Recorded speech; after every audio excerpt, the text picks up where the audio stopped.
You're listening to Field Day with Katie Black.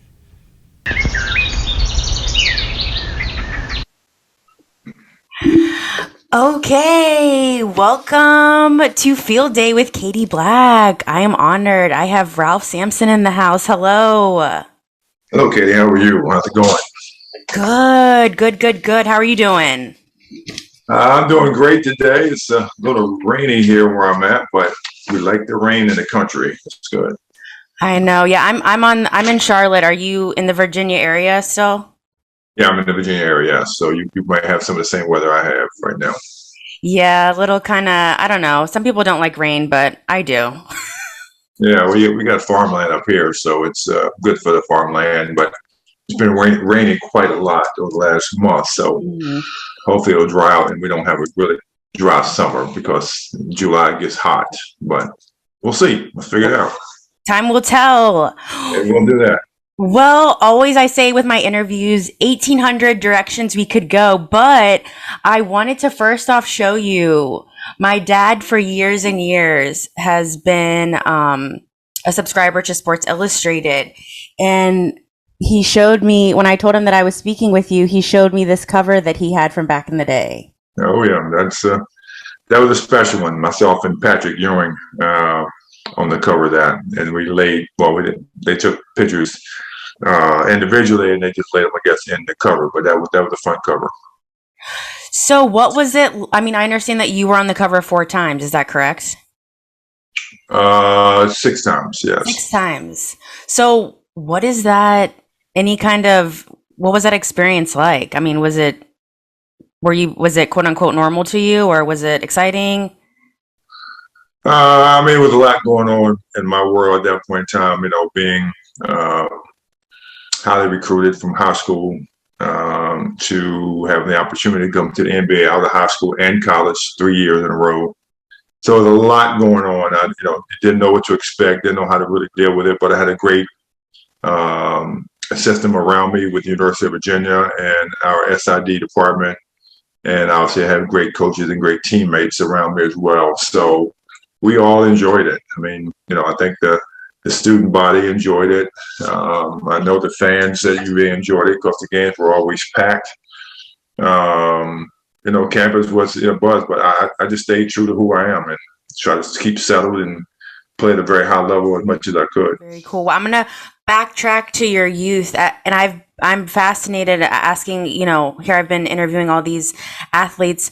Was wondering at what point did you, as a youth, know that you're like, I'm really good at basketball? I never paid attention to how good I was. I just wanted to get better every day. I don't think you can be, I've seen a lot of kids even today and back then that are really good at a certain age and they don't get any better. So I played every day. I had cousins and friends and neighborhood people that were better than I was at certain ages, and I always aspired to be like some of them.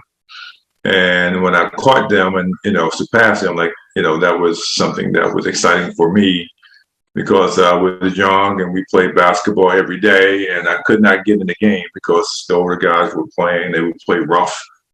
And my cousin said, you can't play in these games because we don't want you to get hurt. And I was 10, 12 years old and playing against, 20-year-old, 25-year-old men. And so, as I continue to grow and mature and when I got in the game, the last game of the night and they go to 12 and then we get to 9, lights go off, we get to go home. And so anyway, I worked my way through that process and, got there and started to play with the big boys and just tried to achieve success every day when I played, and again stayed the same person as I got to University of Virginia. Stayed well grounded and just worked my tail off every day. That's amazing. So obviously, I understand that you were, what is it? I guess I'm just fascinated. What is it like to be, in high school, heavily at a young age watched, and then in college heavily watched? Is that something that, I don't know. I'm curious at what is that experience like to know that everyone's kind of watching you, or do you block that out, or?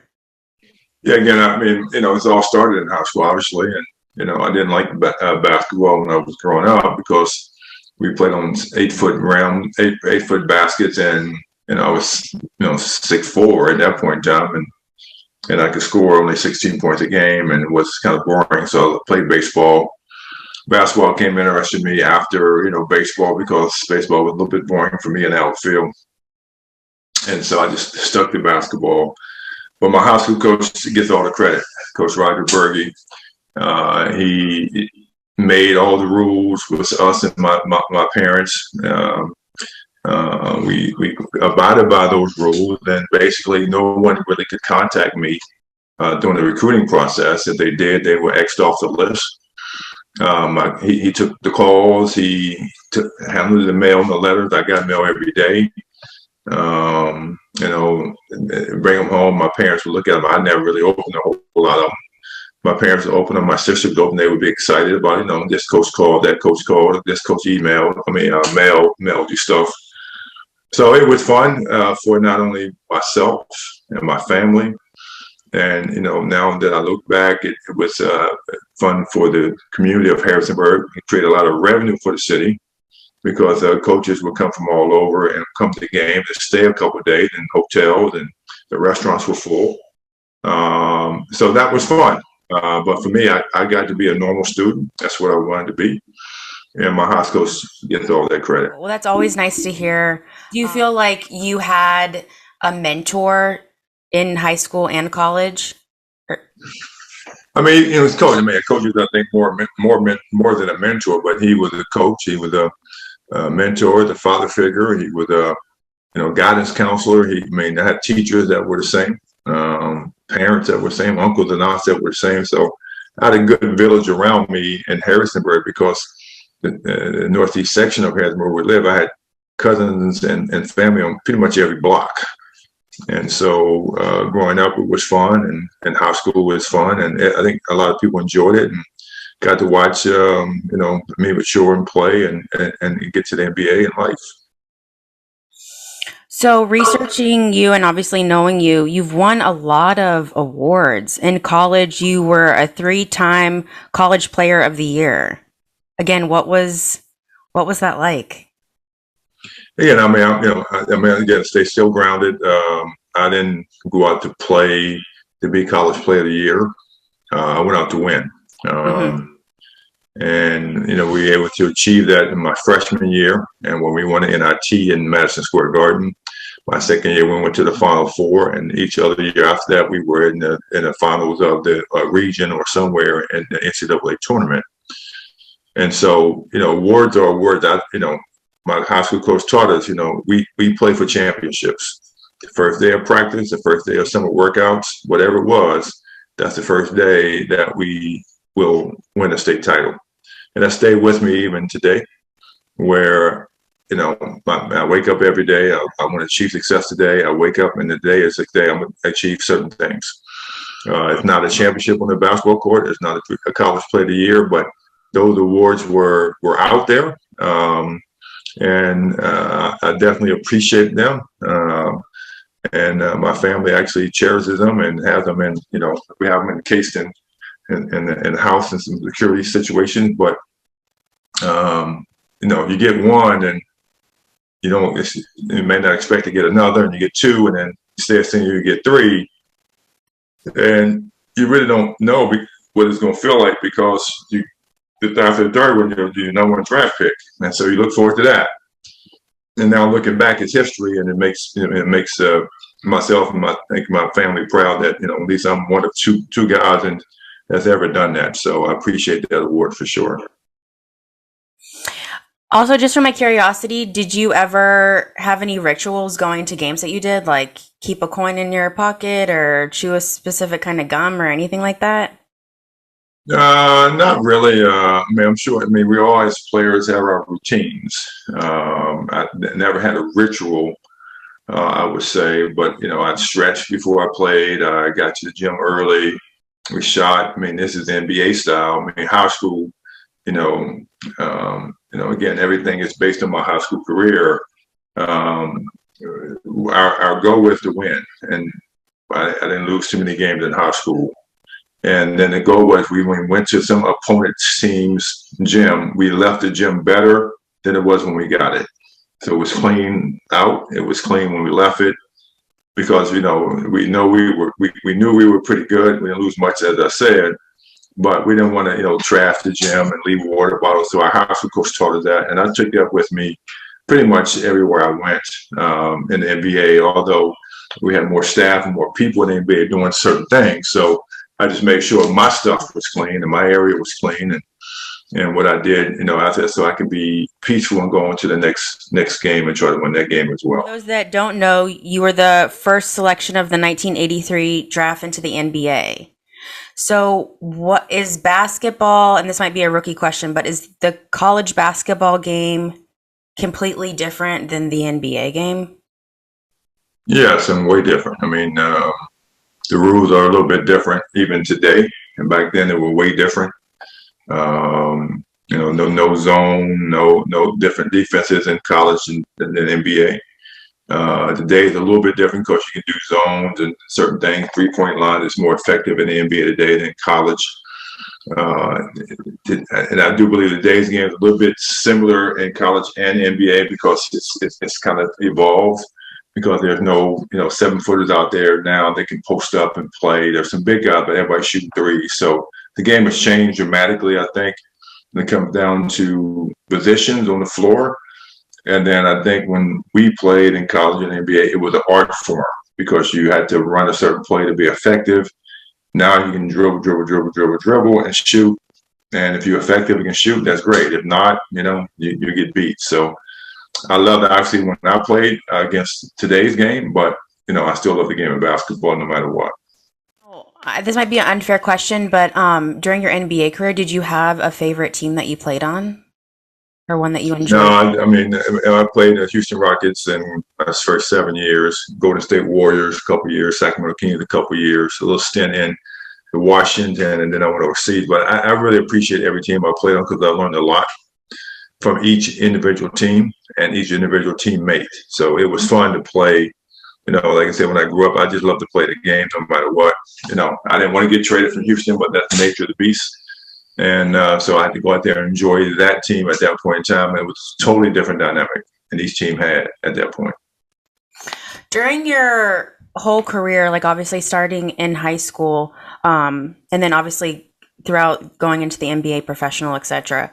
I'm fascinated also by how did you keep good people around you, or know maybe when someone didn't have the best interest that was in your circle? You never know who's good or bad in your circle. You know the ones that you grew up with, how good they were, and then you trusted, so you depend upon them. And even sometimes that they grow up with you, they tend to veer off and do other things and take advantage. But it's nature of the beast in the NBA, and I think professional sports and life at any level. So you just got to be cognizant of that going in, and don't befriend a whole lot of people, but also you got to have really good people around you. So, I had a good agent when I first started. It turned to be a bad agent, and then I had to get rid of him. And then, I had a good friend that came in and helped me organize everything, and he did a great job.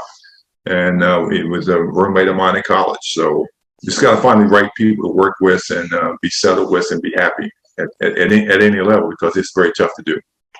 Mm-hmm. I agree. I mean, it's like you said, I mean, even if you're not an, professional athlete, you can also, it's good tools to have to assess who's in your life, regardless of your occupation. I've learned that too. Yeah, it's a hard lesson to learn, but once you learn it, you get it. Mm-hmm. So going into, I know that you had a significant knee injury and back injury. Yeah, I had a knee injury, yes. Back, I fell on my back, but the knee injury, yes. I had a knee injury and three knee surgeries. So with my research, I understand that, is it true that it happened because of like some polish on the ground, on the floor? Is that true? No, as you look back, you can kind of sense kind of how things happen. I think it started while I was obviously pounding in college a little bit. I had a deep thigh bruise in college due to a hit by a teammate, basically in practice.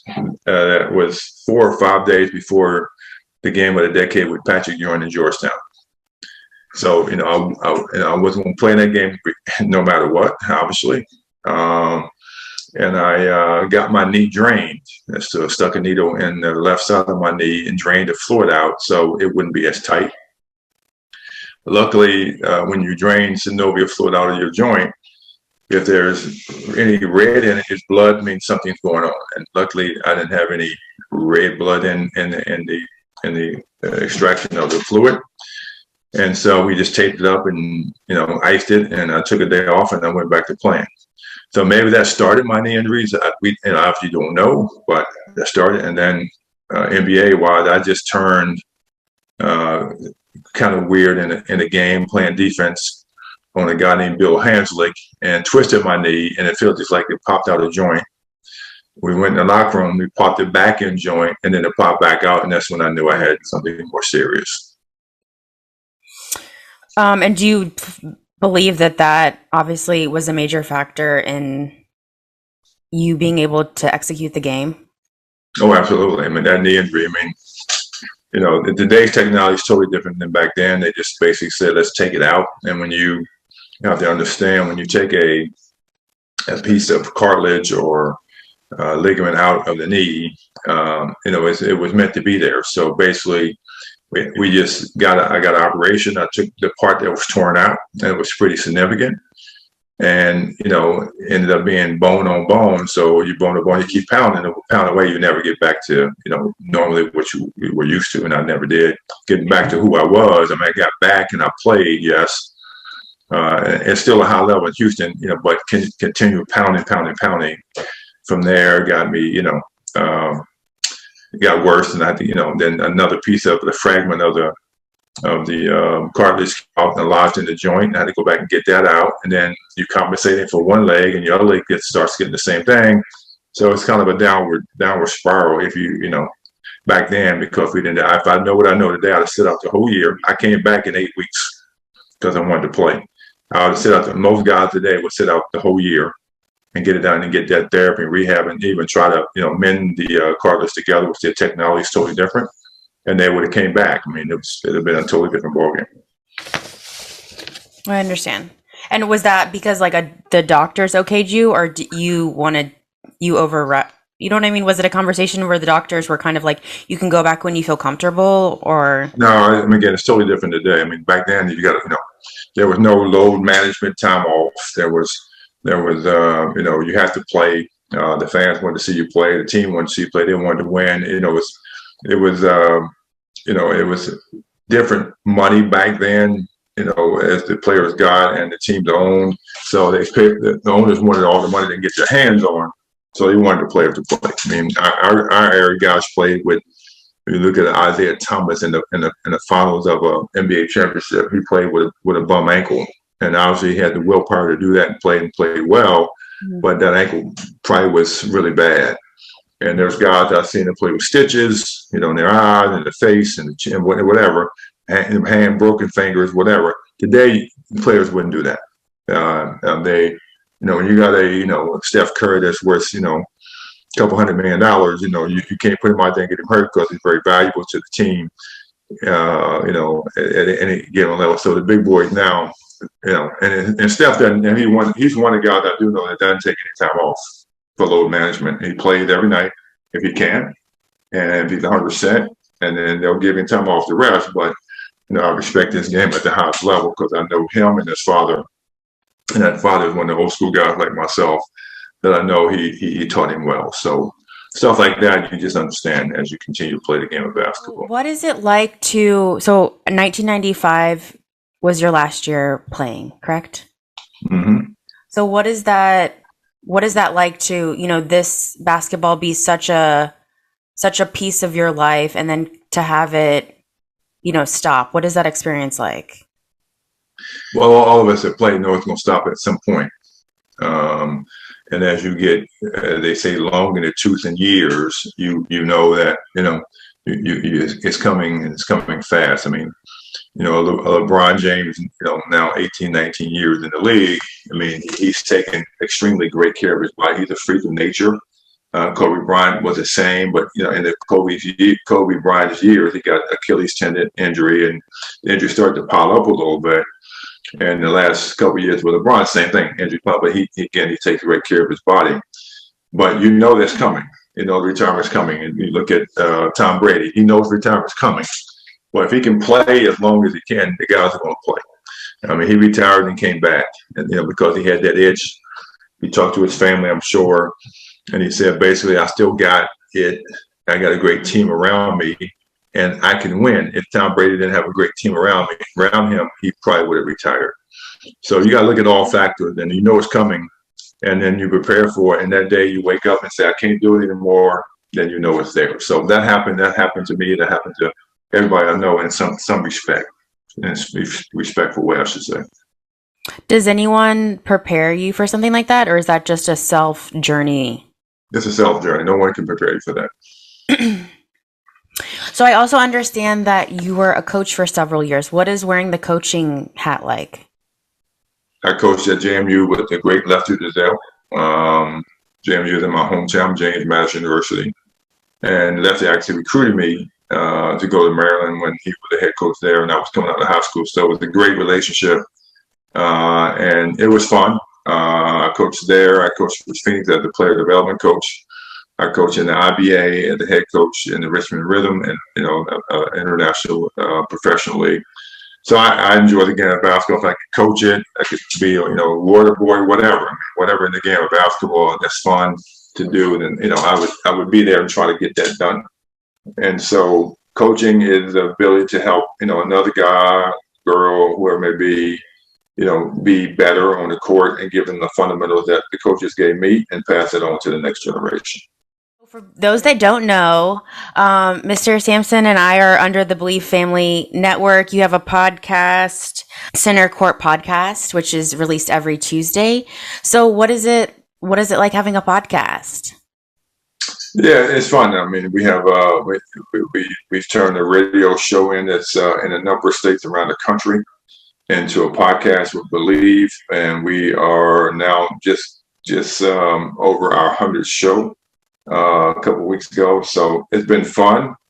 I guess it's been all walks of life, from sports figures to musicians to book writers to people at high levels in administration. We just interviewed recently the president and CEO of the NASCAR track in Las Vegas.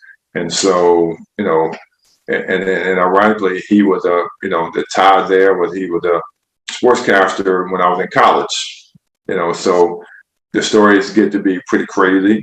And that's the kind of stuff that we want to do. We want to do something interesting. And we know, all the fans out there might want to listen to athletes and people know that, but sometimes everybody is not going to be an athlete, and that's what Center Court's all about. We wanted to make sure we highlight people that we interview and stories that we tell.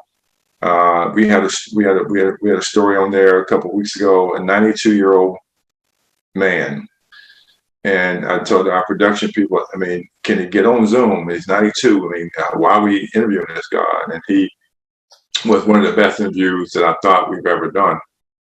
And the first question I asked him after I saw his very vibrant man, what is it? What do you take every day? What is it? He said, Ralph, I said, I never retired. If you retire and then you get old, but he's 92. He's a lawyer. He was friends with Arnold Palmer and Jack Nicklaus. And he was the commissioner of the LPGA at one point in time. Could have been a commissioner of baseball, football, but he just never retired at 92. And he was the most exciting guy we've interviewed, I think, in the first 100 shows. Very cool. Very cool. So also, there's the Sampson Family Foundation. Can you tell listeners a little bit about it? Yes, we created, me and my family created the Sampson Family Foundation. It's SampsonFamilyFoundation.org. In honor of my mother and father and the stuff we do and the work we do in Virginia across the country. We have an initiative with my father because he had prostate and lung cancer. And it took me a number of years to get him 100% healthy. He's 86, 86 this summer, and he's on no medication and doing extremely well. So that is with the University of Virginia at the Emily Kirk Center. Katie Kirk's actually sister that passed away of cancer. So we have a center there at UVA, and we raised probably $400,000 thus far for that, and we also do it in Harrisonburg at Rockingham Memorial Hospital. So we have two different, what is called the Ralph L. Sampson Senior Hope Fund at those hospitals, and then we're building the Sarah Sampson, which is my mother, scholarship fund at Virginia State, and we continue to work on that and try to get that up and running as well. And then we take on certain initiatives that I want to tackle, and one was I wanted the high school that I went to have my coach's name on the floor, not mine, my coach's name. So we got that done, and whatever other initiatives we come up with, we just try to tackle and support and help. That's awesome. Well, props to you. That's amazing. Thank you. Thank you. Okay, so towards the end of the interview, I always kind of ask an offbeat question that I'm fascinated by. And so I was wondering, and it started because I love the old Unsolved Mysteries series with Robert Stack. Mhm. And so my favorite segment is the unexplained. And was wondering if you ever have seen a ghost or experienced something that just was obviously unexplained that you can share? No, I mean, I'm believing the ghost stories, but when I get tired or when I get a little bit off my grind, I go to our family farm and I cut grass, and I'm just out on the tractor and in the fields where I grew up. Well, count my uncles and stuff on the farm, and just to work and just enjoy family reunion, butchering day, stuff like that. And I can go there and kind of just feel my uncles that's passed on. I can feel my grandparents. I can smell the grass. I can get recentered when I go there, and I'm good, when I'm there because I'm at peace. And that's definitely, it's very surreal for me that I can be able to do that. Well, awesome. Thank you for sharing. I love that. You're welcome. I always, just later in life, I totally believe that, when someone passes, just their vessel is gone. So their spirit's always around. So I love that. Well, Ralph, that's it. All right. You're welcome. Thank you so much. Did you have fun?